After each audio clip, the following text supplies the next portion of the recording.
Okay, so just taking some measurements today of the bore of the cylinder. So I'll just go over what I did just to get some measurements. So got myself a set of these telescopic gauges, which are kind of nice. They're kind of interesting. You know, like they're not terribly accurate, but they're certainly accurate enough for what I want. So let me see, I get this one here. So these spring in on each arm, and at the top it's knurled, and you just turn it, and you don't have to be real gentle. You don't have to reef on it hard, just gently. Once you've gotten your reading, you put it in the bore, and these go in, and then you just set it, and then it holds it in place. And then what you do is, this out of the way, go over, and I got my vernier caliper. So you just put it in the jaws of the caliper and slowly close it. Now it's a bit of a trick because you got to be careful and you got to be mindful to make sure that the caliper is square with these things, because it actually sets, it doesn't have to be cocked up too much to set the reading off a little bit. But anyway, so what I did was I took readings at the top, middle, and bottom of the cylinder bore, both in the front to back direction, because that's the way the piston, when it goes up and down, it rocks that way a little bit, not a lot, but you know, it tends to, I shouldn't say rocks, but it puts force on the front and back direction more than it does the side to side. But I still get side to side readings as well. So in the two planes, and then top, middle, and bottom.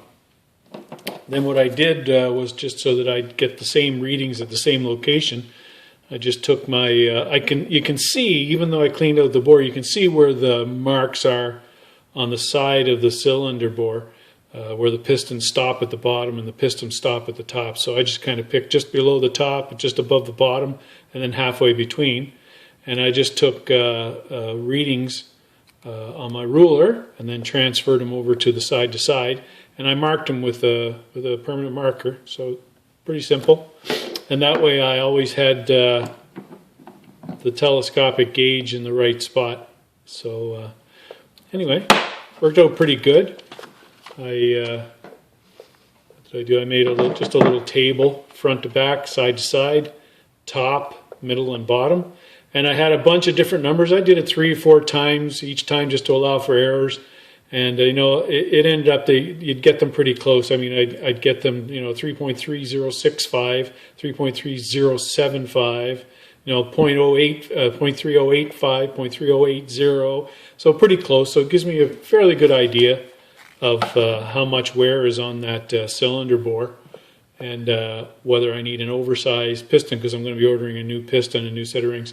One thing with these guys here, with these telescopic gauges, is just kind of hold it and let it out like that, rather than just let it go and let it spring out.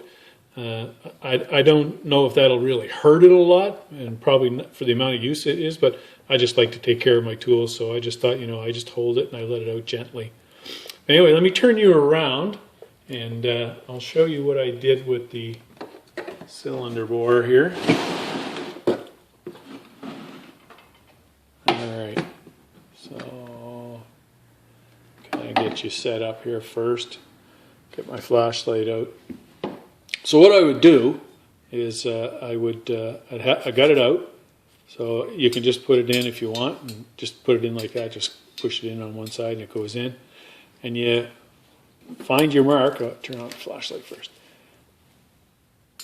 You find your mark, and here I've made a mark right there with the marker.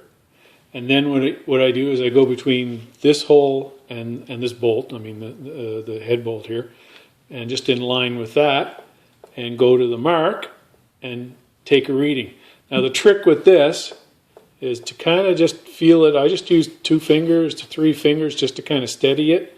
And I've got my hand resting on the side of the cylinder. And just, you want to feel it, and you want it to be as, like I was standing above it, you want it to be as much in the middle as possible. Then you just gently lock it. And then don't just pull it straight out, tip it. And then lift it out like that. So you want to tip it and then lift it out.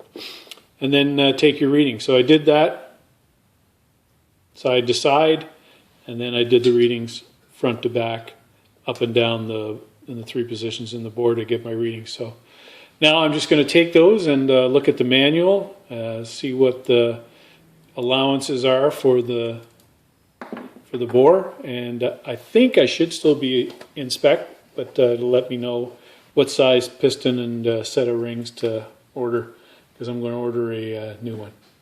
All right, so that's that little job.